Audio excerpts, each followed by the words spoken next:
This podcast was produced by Sean Weston Media.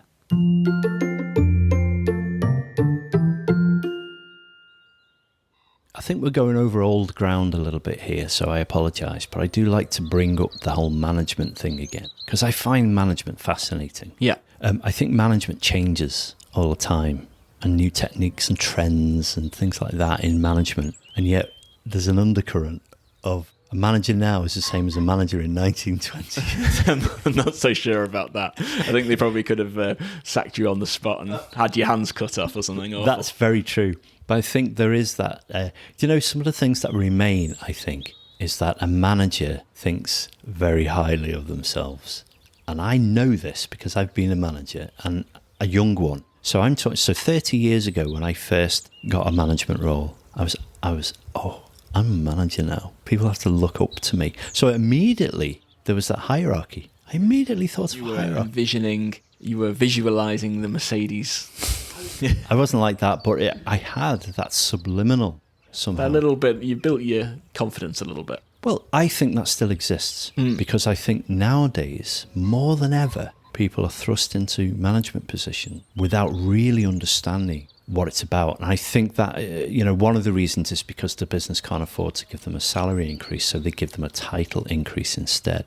And it's a lot of responsibility being a manager of somebody, isn't it? Yeah, so much. Emotional. Someone else's career. But their well-being. Yeah. The thing they do the most of every day, and you're there to really to help them, and you're meant to develop them, aren't you? Particularly now, I think there's more emphasis on the empathy side of things. But yeah, it is your job as a manager to develop the people around you. But I don't think that happens. You get given this job and then you're thrust into something. You mean you get given the job as a manager? Yeah, and then you're expected to be able to not only manage people, but also communicate really well, deliver tough messages, strategize, develop things, bring your team together and get them to perform to a high standard. It's really, really tough, isn't it? Yeah. So as communicators, again, this is a big job for us, isn't it? Well, there's definitely room for good communicators to be able to help those managers. But I think often managers need to know they need that help. Because again, I'm coming back to, what does a typical person do when they're given a management job? They don't want to be told by anyone else how to do their job. That's a massive obstacle for a comms department to overcome. How do I help this manager without making them feel as if I'm undercutting them or under... Yeah, I don't know if it's undercutting them, but treading on their toes. You're putting your arm around them, aren't you? You're becoming friends, and I think that's a big role, isn't it, too? When someone gets that, to actually get in there quick and get to know that person and understand how they tick and what they need, because there'll be a lot of people who will reach out and want support as well. I think there'll be still a lot of those people too. I would hope so, because I do also think that a manager who's not quite ready for that management position may think, I'm not going to reach out for help because I don't want people to think I'm a weak manager. Absolutely. But they may grab it if you offer it. Yeah, with definitely. both hands. Yeah, I think so. So how do comms people help? Is it a case of the comms person having to really know something the manager knows? That is it? If the manager came to you, for instance, right, and said, do you know what? I'm really good at spreadsheet stuff. I can handle all the numbers and the strategy for business, and I can get that sales bottom line. I can get it right up there. But someone came to me the other day and said they were depressed, and I didn't know what to do. Does the comms person say, are they allowed to know who that person is? Does the manager have to keep that to themselves, and then there's a sort of a generic help? I mean, I would say that I don't know if it's the comms person that should be helping them with that conversation. If I'm absolutely honest, I think it should probably be someone from HR, who can help them with that. Because, well, same question though. Does the HR person have the right to know who that person is?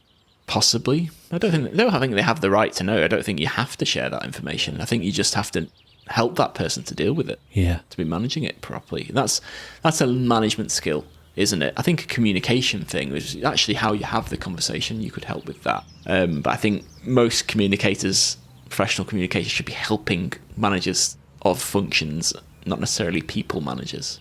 It's not necessarily about helping them to communicate. Well, I get where you're coming from, but I wonder whose job that actually is then. So if a manager reaches out for help in how to communicate with someone, it's not my natural skill to deal with emotion. Yeah.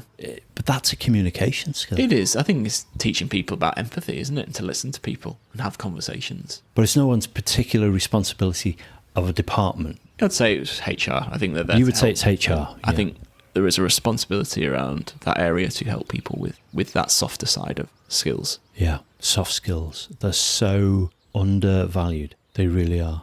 I think a business where soft skills are abundant, I think, is a very, very strong business. So what about those managers who are put into positions and they manage a department, but they create silos in those departments? I guess that's a comms thing. That is a comms thing, isn't it? To coerce that manager into not shutting off other departments just because you're the manager of that one. Yeah, absolutely. You just got to get in there, haven't you? It's building the relationship and helping them to understand what they get out of being a good communicator and how they're going to get benefits from that. Yeah. We're increasingly getting to a place where people don't go out of their way to stop communication happening. I think they want it to happen. One, because we go back to ego. It's better to show off what you're doing and champion it. Also, a lot about communication is because something needs to be told to people. I think what we want to get away from is people asking you at the last minute and coming to you at the last minute for help. We want to get people to think a little bit more about how they message things as a bigger piece, more strategically. So it's less about, right, we need to tell this people about this thing tomorrow. It's actually, what longer term thing do we want to get from our workforce and our people? So thinking much broader about what they want to do. So do you think new managers should go through a period of training? Yeah, oh God, yeah. And also give them support. So I think we talked about it loads of times about crisis, or if you're having to deal with something quite big, some big change, give them the messaging to help them, and coach people on how to do things better. That would be definitely the job of the communications team, to be out there doing that. I've got to say that if I were a company owner and said, and promoted someone and said, I'm going to make you manager of this department, I wouldn't expect them to be a manager. And I would actually fork out to make sure they went on every management course and learned the ropes. I think what would be even better, though, isn't it, is if they took them and actually showed them how to do stuff as well. Yeah, so they actually mentor. mentored them to do things and actually found out, they were really open about the skills of that person and what they need to develop to actually become good at that job. I think it's very easy to think, someone is this manager and they can do their amazing job and manage this massive team. They might only be able to do one or the other of those things, or neither. They must be able to do at least a portion of it, else they shouldn't have got the job. But well, I don't know. I do think people are getting those jobs when they're underskilled in lots of areas. So the important thing is to find that gap and to help them develop it. And I think a lot of that has got to be mentoring, but it's got to be also seeing, hasn't it? So that role modelling piece as well. It's really up to leadership and internal comms functions as well to show how something is good and how it can be, how the value can be done of doing it. So I think it comes back to something we talked about a lot, is measurement. So from an internal comms perspective, to show that actually we did this with this group and look how much more impactful it was than the thing we did with you where you told us about it the day before.